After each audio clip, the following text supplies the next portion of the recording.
I freaked out on my first ever Vipassana meditation retreat, my first Vipassana experience.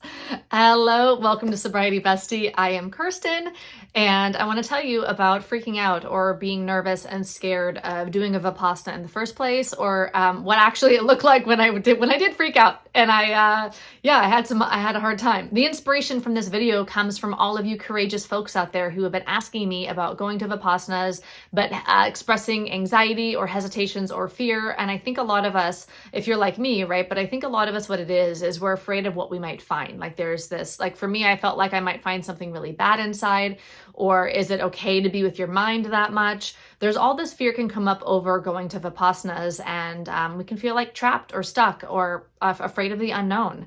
And so this is what happens. It was 2012 when I went to my first ever Vipassana. Since then, I've gone to a handful of them, just north of San Francisco in California at a meditation center called Spirit Rock Meditation Center. I was scared. I had all the feels. I was really nervous. I also felt compelled to go. I wanted to figure out what it was about. I was at a weird place in my life where I had a physical disability. I was unable to work because I had an injury on my arm.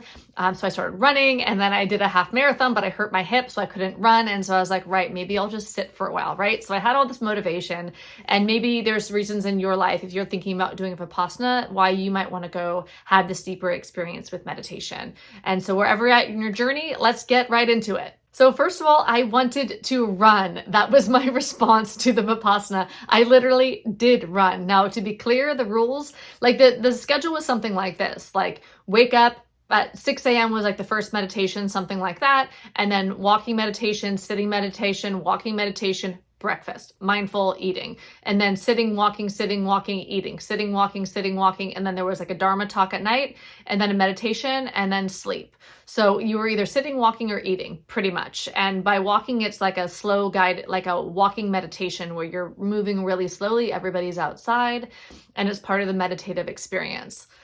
So I don't know if it was like day 2, day 3, let's call it day 2, when I started to really freak out there.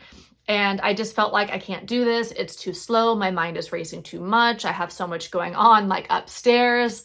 It felt hard, impossible. I wanted a break. I just had all this inner resistance and irritability or uncomfortability, anxiety, whatever it was.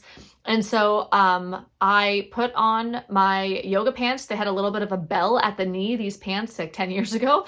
And I put on my yoga pants, my yoga shorts, and I went for a run. Now, you're not allowed to go. You're not allowed to leave. You're not allowed to run. But I literally ran, right? I was like, I got to get out of here.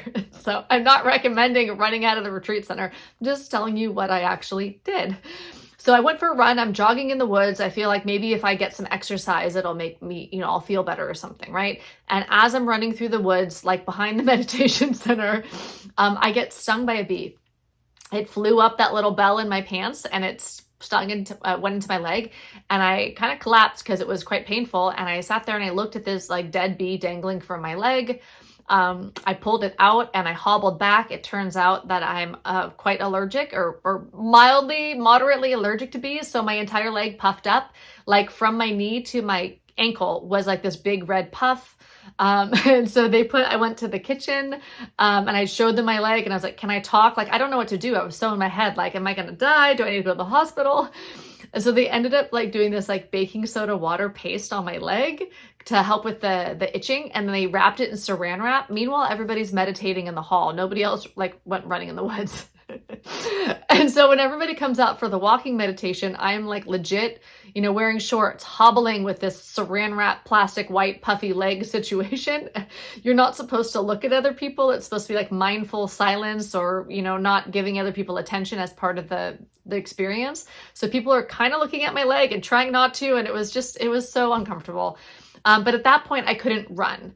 And so I still was really struggling. So I don't know if it was day 3 or day 4. I just felt like, and really this just speaks to like, I guess my thinking, especially back then 10 years ago, I felt like I was doing it wrong. Something had gone terribly wrong. Something was broken in my head. Like these are all stories I had already been telling myself for a long time, but they came really apparent and in context of the meditation. So I really felt like I wasn't doing it right. And we got this one opportunity during the week to talk to a teacher. So I had my opportunity. I have 10 minutes with the meditation teacher. I go in for my appointment and I just said, am I supposed to focus on my breath or am I supposed to focus on my emotion? So when a strong emotion comes up, do I focus on my emotion, then go back to my breath, or just stay on my breath? Like, I was really confused to the technique. I wanted instructions. And all they said was, who's asking the question? And that's all I got. So I left. I was really angry. And then I had all this anger to sit with because I thought that was BS. Now I understand why they said that, right? But it didn't feel helpful at the time. I wanted to be comforted, I guess is what, or instructed. I wanted to be told what to do or how to do it. And it was really to step beyond the mind is basically, I guess, the instruction they were giving me. I couldn't see it at the time. I was irritated. And then I think is it the next day? I was like, screw this. So I went, there was a bookstore there. You're not allowed to shop, but I went to the bookstore. I guess I'm a rebellious meditator. And so I went to the bookstore and I bought a book. You're not allowed to read or write. Like, these are the rules or the invitations. Like, it's not hardcore rules. It's just like invitations, right? So I bought the book. It was by the guy who founded the center, Jack Kornfield. And so it was something about vipassana meditation, something about the insight meditation, the heart of meditation. I forget the name of the book, but it was about vipassana. And so I went and I started reading the book and I kind of skipped to the chapter that seemed relevant. And I read the chapter that had to do with, like, basically how to vipassana, how to do it.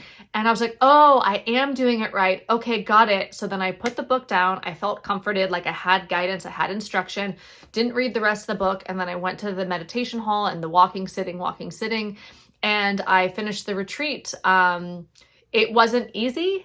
But I went back for more. Like 3 months later, I went and did another one. So it's something that I got into and I learned and got better as time grew. But really, I found it really difficult to be with myself, to be with my own thoughts, and this is especially like in sobriety, being with your thoughts, being with your feelings, being with your stress, being with your anxiety, learning how to have a new relationship. Like, it can be super overwhelming. So I think it's a skill that it would be helpful, I think, if we all had it. So it was really valuable what I learned there, the lessons that I learned there, what came up in this journey, because it was very much like a journey, going in, all the feels to even go. And then after, like, integrating it in a couple of days after where I was super sensitive and kind of reintegrating to the world and thinking about what I learned and reflecting and journaling and light meditation afterwards, like just 20 minutes, right? And so, yeah, it was a whole journey. It was super informative. For the people who are watching this because you're thinking about going, but you're scared, like me too, that's what it is.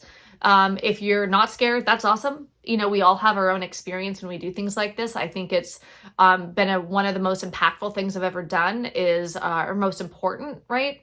Is to meditate, is to get that new relationship with my thoughts, with my stress, with my feelings, with my heart, with my spirit, my soul, and my mind through meditation. Things that I could only learn in those moments, in that stillness by myself. My closing thoughts are: trust your journey. Whatever comes up for you is exactly what's perfect for you. Your lessons are yours, mine are mine. There's going to be a lot of similarities. I'm not sharing what it's going to be like for anybody. As far as I know, most people don't sneak out or buy books. Like, I don't know. I freaked out. I totally freaked out. And it's not the only time I've done that.